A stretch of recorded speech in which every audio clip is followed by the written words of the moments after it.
Friends, स्वागत है आप सभी का मेरे YouTube चैनल पे। दोस्तों, आज मैं बात करने वाला हूँ क्लास 12 रिलेशन एवं फंक्शन, संबंध और फलन के बारे में बात करने वाला हूँ। दोस्तों, मैंने फर्स्ट वीडियो में मैंने ये डाल रखा है, मैंने इसकी एक वीडियो बना चुका हूँ मैं, लेकिन कुछ प्रॉब्लम की वजह से इसमें वॉल्यूम क्लियर नहीं था।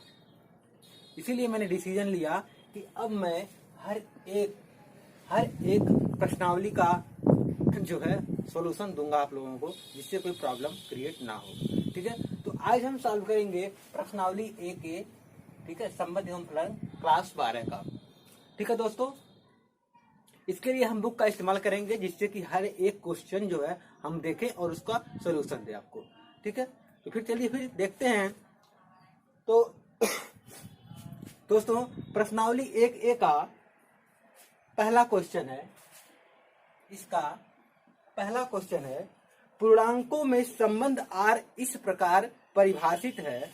पूर्णांकों में संबंध R इस प्रकार से परिभाषित है कि x r y इस प्रकार से है कि x y का वर्ग है। क्या है? x y का वर्ग है। तो बताओ निम्नलिखित में से कौन सा कथन सत्य है। 4 ऑप्शन दिया हुआ है और बोल रहा है कि निम्नलिखित में से कौन सा कथन सत्य है। पहला ऑप्शन क्या है? 4r2। सेकंड है -2r4।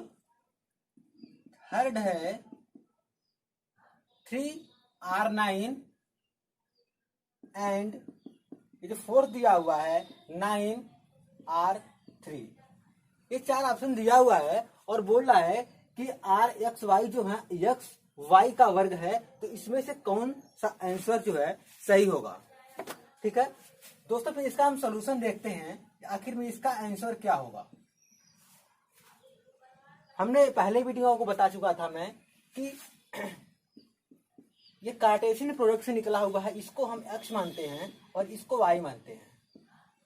ठीक है, ये x होता है, एक y होता है, मतलब ये x r x की तरह होता है, x r y। ये x r y जैसे ये है, ये इसी की तरह, ये वही चीज है। ये x r y यानी 4r2, x r y यानी -2r4 एंड सो ऑन। ठीक है, तो यहां पर क्या होगा सॉल्यूशन में? पहले के लिए क्या होगा? x बराबर 4 एंड y बराबर 2। ठीक है, तो देखते हैं कि जो ऑप्शन इस कंडीशन को सेटिस्फाई करेगा वो आंसर सही हो जाएगा। ठीक है, तो अकॉर्डिंग टू क्वेश्चन क्या है? X square equals to y, यही है ना। एक्स वाई का वर्ग है, यानी एक्स स्क्वायर जो है वाई के बराबर है। तो देखते हैं ये सत्य होता है या नहीं। ठीक है, यदि हम इसमें एक्स का वर्ग करते हैं, यानी 4 का वर्ग करेंगे तो ये 16 हो जाएगा, और वाई तो 2 है ही, यानी 16 नॉट इक्वल्स टू 2। 16 मतलब 16 2 के बराबर नहीं है, यानी ये पहला आंसर इसका नहीं है, पहला वाला आंसर इसका नहीं है। आइए फिर सेकंड देखते हैं। सेकंड देखते हैं क्या है? -2r4। -2r4 है तो क्या होगा? जी -2r4 है जब, तो यहां पर x इक्वल्स टू -2 हो जाएगा एंड y इक्वल्स टू 4 हो जाएगा। ठीक है, तो x स्क्वायर, क्वेश्चन के अनुसार x स्क्वायर -2 का स्क्वायर बराबर 4 हो जाएगा, और ये y बराबर 4 तो है ही, यानी 4 बराबर 4, यानी x square not equals to y यहाँ पे है, यहाँ पर भी, इसीलिए ये भी आंसर नहीं होगा। न तो आंसर नंबर 1 है, ऑप्शन नंबर 1 सही है, और ना ही ऑप्शन नंबर 2 सही है। तो फिर सही कौन सा है? आइए देखते हैं। इसको डिलीट करते हैं, ठीक है, इसको डिलीट कर दिया। अब तीसरा देखते हैं, तीसरा आखिर में ये सत्य है या असत्य है। 3r9 9 है। ठीक है, इसमें क्या है, x equals to 3 and y equals to 9। ठीक है, यानी यदि हम x का वर्ग करेंगे, x इक्वल्स यानी 3 का वर्ग इक्वल टू 9 और y तो 9 है ही, यानी ये 9 इक्वल्स टू 9, यानी x square equal to y, यानी कि ये जो इस कंडीशन को सेटिस्फाई कर रहा है, यानी ये वाला आंसर सही है, थर्ड आंसर सही है। ठीक है, एंड उसके बाद हम फिर देखते हैं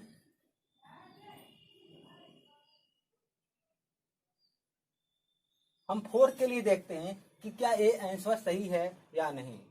ठीक है, तो हम चौथे के लिए देखेंगे 9R3 देखेंगे। यहां पर x इक्वल्स टू क्या हो जाएगा 9, y इक्वल्स टू क्या हो जाएगा 3। यदि हम 9 का स्क्वायर करेंगे तो 81 हो जाएगा, मतलब 81 हो जाएगा, और y इक्वल्स टू ये 3 तो है ही।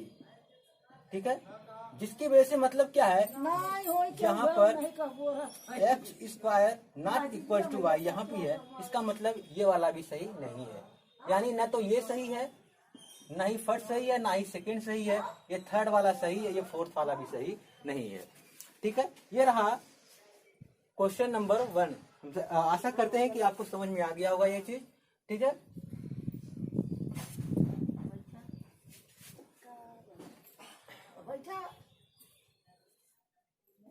अब हम बढ़ते हैं क्वेश्चन 2 की तरफ। ठीक है, हम क्वेश्चन 2 देखते हैं। क्वेश्चन नंबर 2 क्या है, क्वेश्चन नंबर 2 है, क्वेश्चन नंबर 2 है, यदि x equals to 1 2 3 4, y equals to 0 2 4 6। ठीक है, बोला यदि x equals to 1 2 3 4 and y equal to 0 2 4 6 है, तब x y के ऐसे क्रमित युग्मों को लिखिए जो x is greater than y।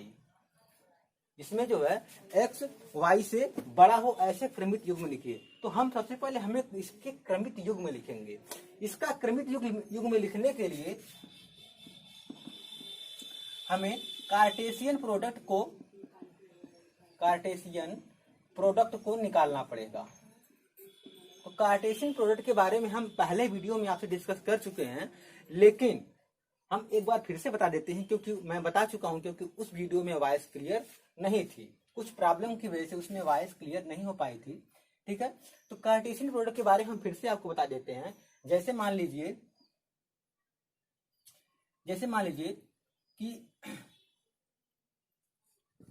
एक सेट ये है, एक सेट बी है, एक सेट ए है, एक सेट बी है। इसमें कुछ नंबर्स हैं 1 2 3, इसमें कुछ है एक्स वाई जेड, इसके एलिमेंट 1 2 3 हैं एंड बी के elements x y and z हैं।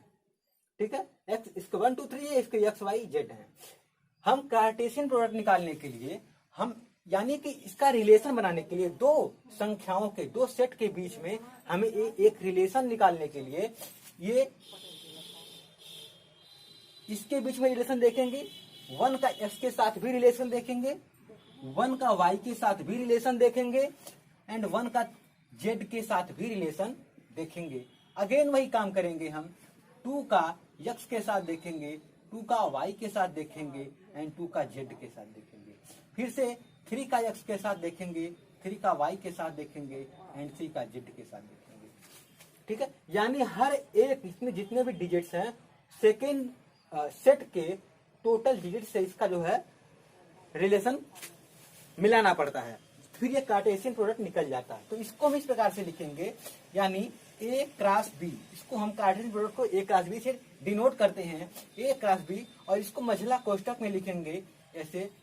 पहले के लिए पहला जो रिलेशन है एक्स वाई जेड के लिए लिखेंगे 1x 1y 1z। ठीक है, एंड दूसरे के लिए लिखेंगे हम 2x 2y 2z, ठीक है। एंड तीसरे के लिए लिखेंगे 3x 3y and 3z, 3x 3y and 3z। इस प्रकार से हम कार्टेशियन प्रोडक्ट निकालते हैं, ठीक है। तो हमें इस क्वेश्चन में, क्वेश्चन नंबर 2 में हमें इस प्रोडक्ट की जरूरत पड़ेगी। क्वेश्चन नंबर 2 में हमें इस कार्टेशियन प्रोडक्ट की जरूरत पड़ेगी, इसलिए आपको हम बता दिए इसको, ठीक है। थोड़ा पानी लगाना पड़ेगा इसमें, मत करिएगा, थोड़ा लेट होगा, 10 सेकेंड का।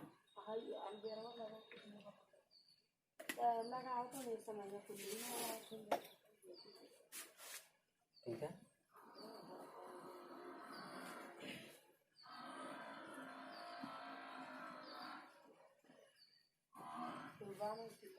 ठीक है ना। तो फिर हम देखते हैं कि यहाँ पे इसका हम सॉल्यूशन इसका निकालेंगे। तो x क्रॉस y यानी इसका हम कार्टेशियन प्रोडक्ट पहले निकालेंगे। इसका क्या निकालेंगे? कार्टेशियन प्रोडक्ट निकालेंगे। तो क्या हो जाएगा? कार्टेशियन प्रोडक्ट हो जाएगा। अब इसका रिलेशन, हम 1 का रिलेशन इसके चारों एलिमेंट से लगाएंगे, फिर 2 का रिलेशन इसके चारों एलिमेंट से लगाएंगे, इसके 3 का जो रिलेशन चारों एलिमेंट से लगाएंगे, और चौथे का भी चारों एलिमेंट से लगाएंगे, तब ये कंप्लीट होगा, ठीक है। तो हम 1 का रिलेशन इसके साथ लगाते हैं, तो क्या हो जाएगा? 1 0 1 2 1 4 1 6, ठीक है। फिर 2 का रिलेशन हम जब लगाएंगे तो क्या हो जाएगा? 2 0 2 2 2 4 एंड 2 6, ठीक है। एंड जब 3 का हम लगाएंगे तो क्या हो जाएगा? 3 0 3 2 3 4 एंड 3 6। एंड 4 के लिए जब हम लगाएंगे तो क्या हो जाएगा?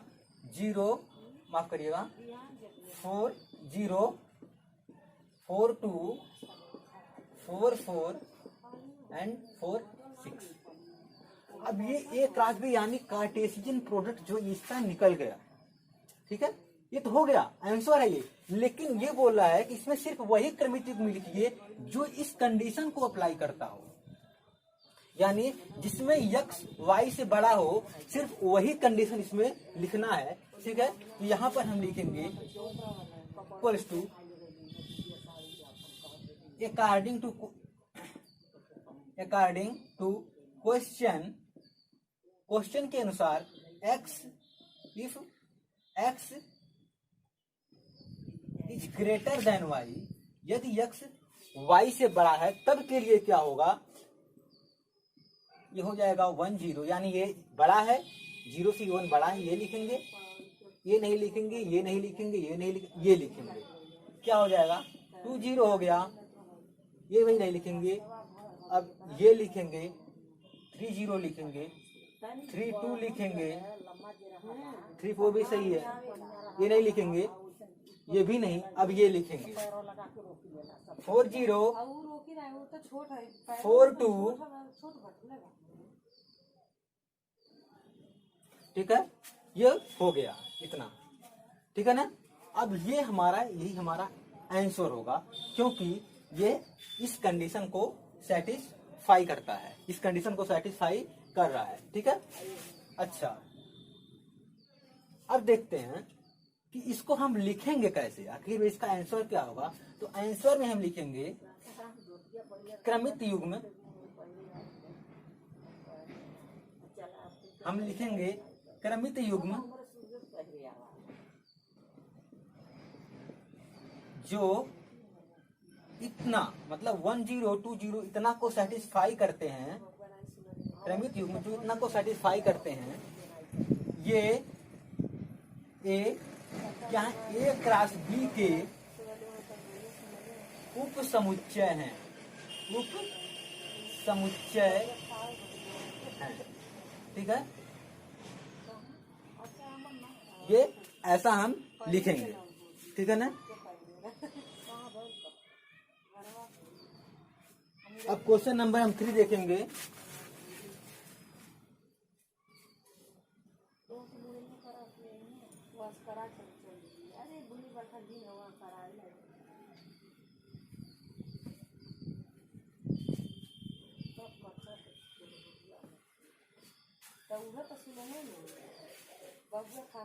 हाँ, अब देखते हैं क्वेश्चन नंबर 3 क्या कहता है।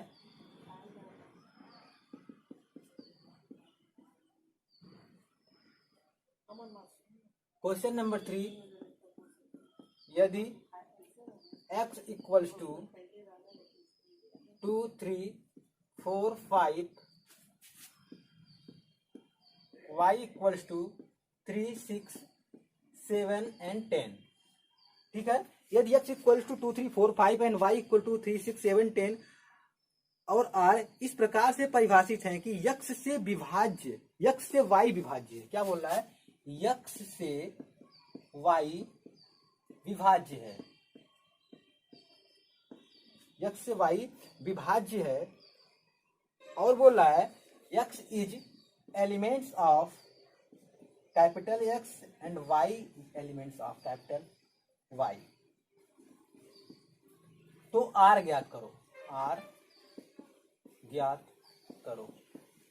ठीक है, बोल रहा है कि यदि x इक्वल टू इतना है, y इक्वल टू इतना है, तो y x से y विभाज्य है, यानी x से y विभाज्य है, तो x elements of x and y elements of y, तो r ज्ञात करो। ठीक है, सिर्फ r वही ज्ञात करना है जिससे x से y विभाज्य है। ठीक है, तो हम सॉल्यूशन इसका लिखेंगे कैसे? इसका हम सॉल्यूशन लिखेंगे, इसके लिए भी सबसे पहले हम कार्टेशियन प्रोडक्ट को हम निकालेंगे। कार्टेशियन प्रोडक्ट को हम निकालेंगे। तो इसका हम कार्टेशियन प्रोडक्ट कैसे निकालेंगे? हम निकालेंगे x क्रॉस y बराबर क्या हो जाएगा? x क्रॉस y बराबर हम निकालेंगे। अब इसका इस सारे एलिमेंट से, फिर इसका, फिर इस सारे एलिमेंट से, फिर इसका इस सारे एलिमेंट से, एंड 5 का भी सारे एलिमेंट से हम इसका रिलेट कराएंगे। ठीक है, तो क्या हो जाएगा? 2, 3, 2, 6, 2, 7, 2, 10, 3, 3, 3, 6, 3, 7, 3, 10, 4, 3, 4, 6, 4, 7, 4, 10 एंड 5, 3, 5, 6।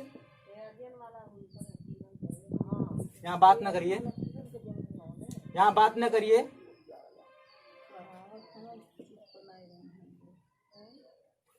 ठीक है, यहाँ पे क्या होगा? 5, 3, 5, 6, 5, 7 एंड 5, 10। ठीक है, x क्रॉस y इतना निकल गया। अब इसके बाद हम अकॉर्डिंग टू क्वेश्चन, ये क्वेश्चन क्या कह रहा है कि सिर्फ वही क्रमित इसमें लिखना है जो x से y विभाज्य है, x से y विभाज्य है, यानी y अपान x है। जहां पर ये कंडीशन अप्लाई होगा वही क्रमित युग्म हमें यहाँ पे लिखना है। तो कौन सा हो जाएगा? y अपान x, जो उससे भाग चली जाए। ये भी नहीं जाएगा, ये जाएगा, यानी लिखाएगा 2, 6। ये भी नहीं होगा, ये हो जाएगा 2, 10। फिर ये भी हो जाएगा 3, 3, फिर 3, 6, 3, 7 नहीं होगा, 3, 10 भी नहीं होगा, 4, 3 भी नहीं होगा, 4, 6 भी नहीं होगा, 4, 7 नहीं होगा, 4, 10 नहीं होगा, 5, 3, 5, 6 भी नहीं होगा, एंड 5, 10 हो जाएगा। ठीक है, ये हमारा हो गया क्वेश्चन नंबर 3 का आंसर। ठीक है ना, ये हो गया क्वेश्चन नंबर 3 का आंसर। अब हम देखते हैं क्वेश्चन नंबर 4 क्या कहता है। अब हम क्वेश्चन नंबर 4 पे आते हैं।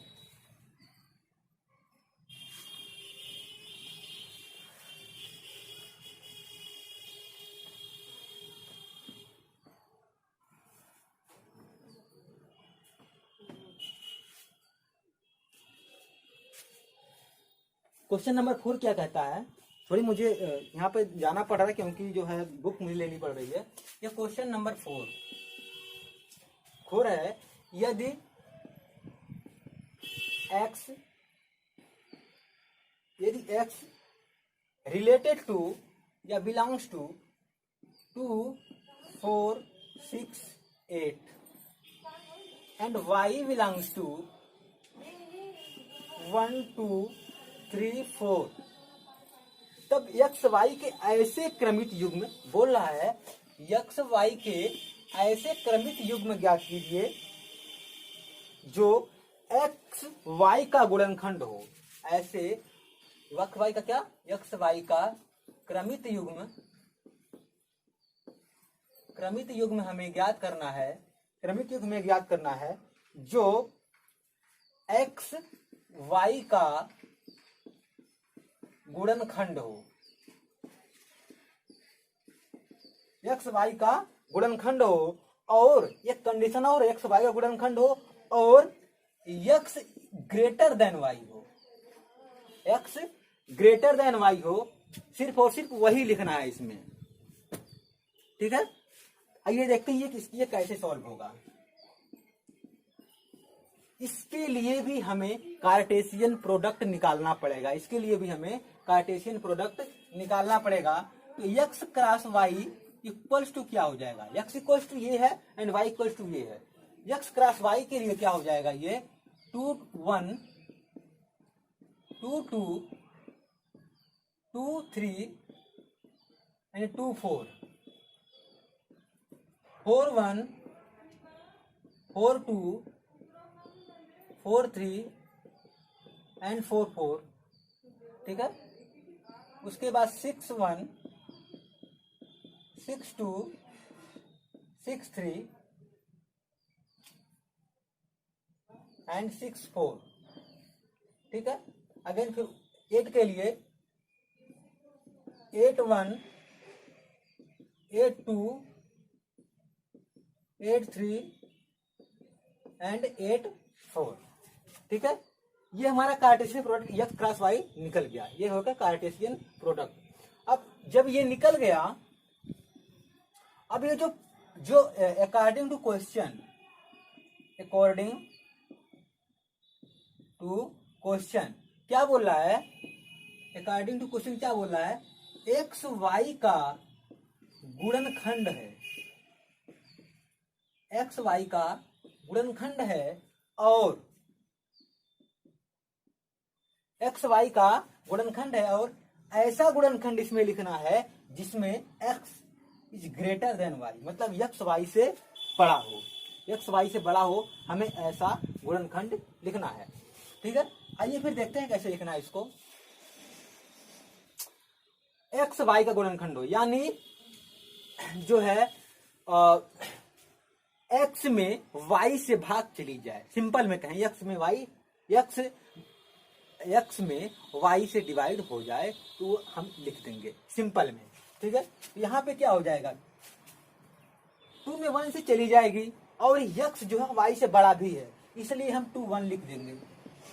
ठीक है, 2 में 2 से चली जाएगी, 2 इसका गुणनखंड है तो, लेकिन क्या है ये x बड़ा है होना चाहिए y से, इसमें दोनों बराबर, इसलिए ये भी नहीं लेंगे, ये तो होगा ही नहीं, ये हो जाएगा, लेकिन क्या होगा इसमें x छोटा है और बड़ा है, ये भी नहीं लेंगे, ये लेंगे 4, 1, ये लेंगे 4, 1, ये भी लेंगे 4, 2, 4, 3 नहीं होगा क्योंकि जो है 4 क्या है बड़ा है, लेकिन ये इसका गुणनखंड नहीं है, 4, 4 है तो, लेकिन दोनों बराबर है इसलिए ये भी नहीं लेंगे। 6, 1 लेंगे, 6, 2 भी हो जाएगा क्योंकि 6 में जो है 6 जो है गुणनखंड भी है y का और बड़ा भी है। ठीक है, 6, 3 भी हो जाएगा, 6, 4 नहीं होगा, 8, 1 हो जाएगा, 8, 2 भी हो जाएगा एंड 8, 4 भी हो जाएगा। ठीक है, इसमें बोल रहा है कि जो x y का गुणनखंड भी हो और x ग्रेटर देन y भी हो, दोनों कंडीशन, ये दोनों कंडीशन है, उसके अकॉर्डिंग हम इसको लिखे हैं। ठीक है, ये इसका आंसर होगा। ठीक है ना, ये इसका आंसर होगा। ठीक है, ठीक है। अब नेक्स्ट क्वेश्चन, हम क्वेश्चन नंबर 5 देखते हैं क्या कहता है।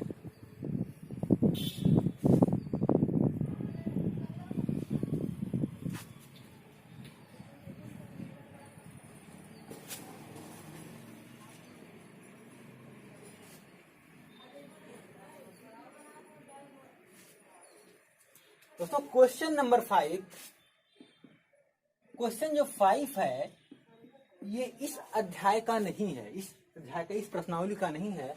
हम इसको 1C में या 1D में या फिर इससे आगे आपको बता देंगे। जब इसका टाइम आएगा तो आपको कहना नहीं पड़ेगा, मैं इसको बता दूंगा। ठीक है, बिना कहे हम इसको बता देंगे।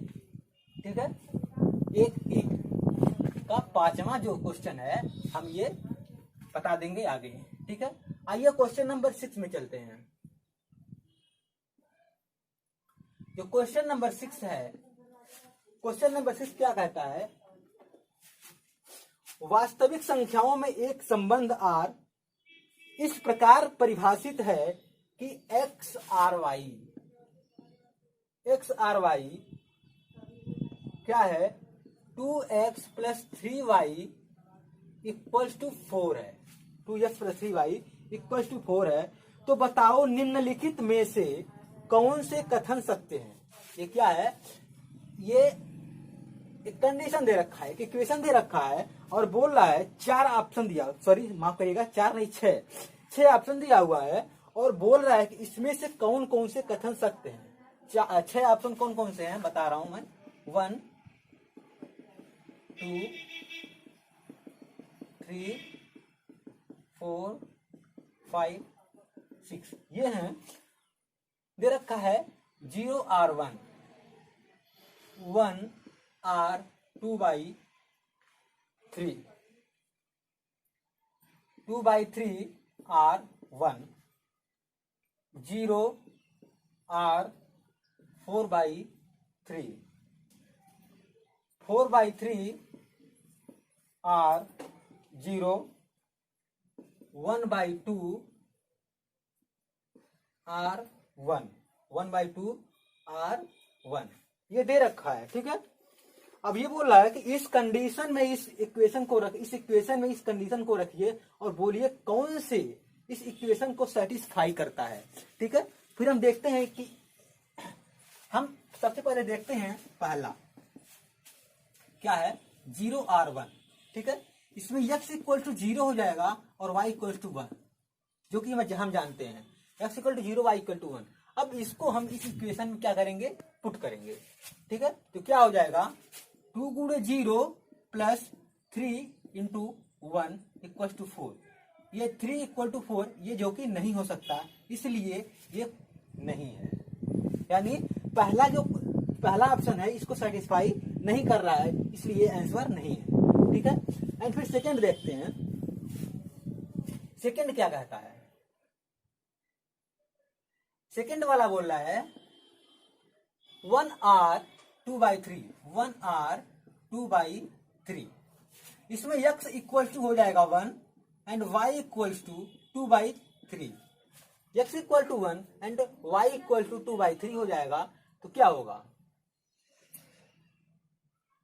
इसको हम इस इक्वेशन में पुट करेंगे तो क्या हो जाएगा, 2 × 1 + 3 × 2/3 ये कट हो गया, इक्वल टू 4 तो है ही, एक तो दे रखा है, ये 4 = 4। ठीक, 2 और 2 4, यानी ये इस कंडीशन को सेटिस्फाई कर रहा है, यानी ये वाला ऑप्शन सही है। ठीक है, ये वाला ऑप्शन दूसरा जो है सही है। आइए फिर हम तीसरे पे चलते हैं, देखते हैं तीसरा क्या कहता है। माफ करें, थोड़ा बोर्ड मिटाने थोड़ा टाइम आपका वेस्ट हो रहा है। ठीक है, मुझे लगता है आपको इससे दिक्कत नहीं होनी चाहिए।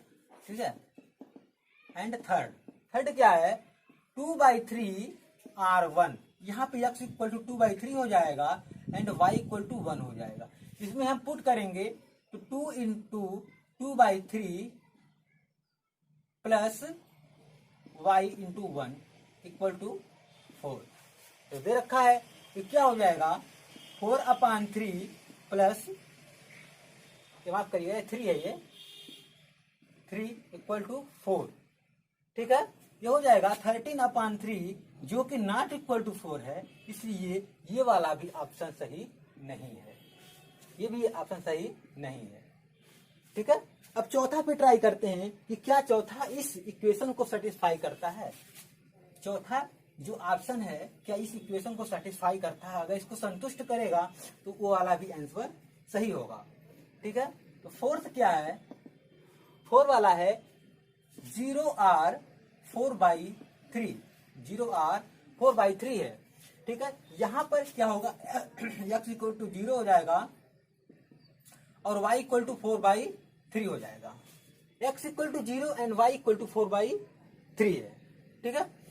अच्छा, अब देखते हैं क्या ये इसको सेटिस्फाई करता है। आइए पुट करते हैं इसमें, तो 2 into 0 plus 3 into 4/3 equal to 4, यानी ये कट गया, यानी 4 इक्वल टू 4 है, 0 हो जाएगा, ठीक है। यानी ये वाला जो क्वेश्चन ऑप्शन नंबर 4 है ये इसको सेटिस्फाई कर रहा है, ऑप्शन नंबर 4 इसको सेटिस्फाई कर रहा है, यानी ये वाला आंसर सही होगा, ठीक है। आइए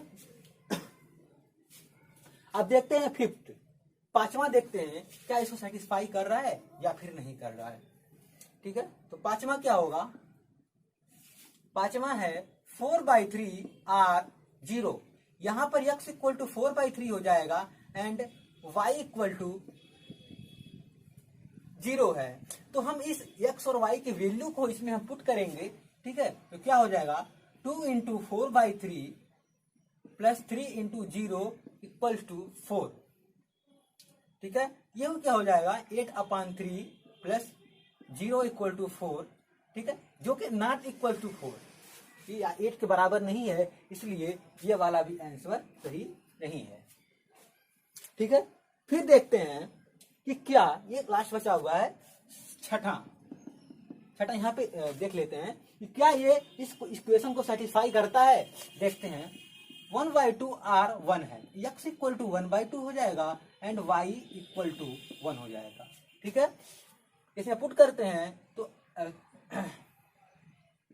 2 into 1/2 plus 3 into 1 equal to 4, ठीक है। ये क्या हो जाएगा, कट जाएगा, 4 इक्वल टू 4, यानी ये इसको सेटिस्फाई कर रहा है, यानी कि 6 ऑप्शन में से 1 2 3 ऑप्शन को सेटिस्फाई कर रहे हैं और 3 ऑप्शन को सेटिस्फाई नहीं कर रहे हैं, ठीक है। तो आंसर में लिखेंगे हम कि 2 4 and 6 is satisfying of the question this, okay, this will be the answer, okay। and अब हम देखेंगे क्वेश्चन नंबर 7। क्वेश्चन नंबर 7 क्या कह रहा है, देखते हैं अभी।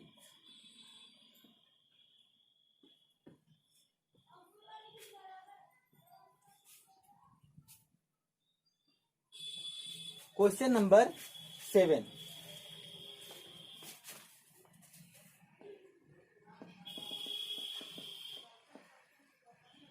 क्वेश्चन 7 क्या है, x belongs to 2 4 6 9 and y belongs to 4 6 18 27 54। तो यक्स वाई के ऐसे क्रमित युग्मों को ज्ञात कीजिए जो यक्स वाई का गुणनखंड है। बोल रहा है यक्स वाई के ऐसे क्रमित युग्म हमें ज्ञात करना है जो कि एक्स वाई का गुणनखंड हो, एक्स वाई का गुणनखंड हो एंड और x will be less than y, यानी यहाँ पे x छोटा हो। जो हमारा क्वेश्चन नंबर 2 था ये बिल्कुल उसी की तरह है, लेकिन उसमें अंतर ये था कि वहां पर x was greater than y, but here there is x is less than y, ठीक है। तो हम देखेंगे कि हम इसको कैसे सॉल्व करेंगे। बिल्कुल वही क्वेश्चन ही है, बस अंतर इतना है यहाँ पे x is less than y। ठीक है, इसका हम सॉल्यूशन देखेंगे। सबसे पहले हम इसका कार्टेशियन प्रोडक्ट निकालेंगे, हमें तो निकालना ही पड़ेगा। जब हम इसका कार्टेशियन प्रोडक्ट निकालेंगे तो क्या होगा, ये हो जाएगा 2 4 2 6 2 18 2 27 2 54। ठीक है, एंड 4 के लिए 4 4 4 6 4 18 4 27 एंड 4 54। ठीक है, एंड 6 के लिए 6 4 6 6 6 27 6 6 6 18, माफ करिएगा, ये 6 18 होगा एंड 6 27 एंड 6 54। ठीक है, एंड ये क्या है 9 4 9 6 9 18 9 27 एंड 9 54। ये क्रमित युग्म हो गए किसके, x एंड y के, x एंड y के क्रमित युग्म हो गए। लेकिन आंसर क्या बोल रहा है, प्रश्न क्या बोल रहा है, क्वेश्चन क्या बोल रहा है कि x y का गुणनखंड है, x y का गुणनखंड है। सिर्फ हमें वही क्रमित युग्म लिखना है जिसमें x y का गुणनखंड है और x is less than y, x is less than y, हमें वही लिखना है। तो हम सॉल्यूशन में क्या लिखेंगे, हम लिखेंगे क्या, जहां पर गुणनखंड भी है और x छोटा है y से, यानी y बड़ा है, तो हम लिखेंगे इसमें 2 4, क्योंकि 4 बड़ा है 2 छोटा है और इसका गुणनखंड भी है। 2 6, ये भी वही है। 2 18, ये भी वही है। ये नहीं है, बड़ा तो है लेकिन इसका गुणनखंड नहीं है, ये है 254 254। ठीक है, एंड 4 4, ये भी है लेकिन क्या है, दोनों बराबर हैं। ये भी नहीं है, ये भी नहीं है, ये भी नहीं है, और ये है क्या, नहीं ये भी नहीं है, और ये भी नहीं है, ये भी नहीं है, ये है 6 18। ठीक है, ये क्या है, ये भी नहीं है, और ये क्या है, ये भी नहीं है। ठीक है, नहीं ये हो जाएगा 6 54, ये हो जाएगा। एंड ये होगा क्या, ये नहीं होगा, ये नहीं होगा, ये भी नहीं होगा, क्योंकि ये बड़ा है, ये गुणनखंड भी नहीं है और बड़ा भी है, छोड़िए इसको। ये होगा क्या, ये, हाँ ये हो जाएगा 9 18 एंड 9 27 एंड 9 54। ये इसके क्रमित युग्म है। ये ऐसे क्रमित युग्म है जिसमें x y का गुणनखंड है और x is less than y। बिल्कुल जो क्वेश्चन नंबर 2 की तरह था, जो बिल्कुल सिंपल था। ठीक है।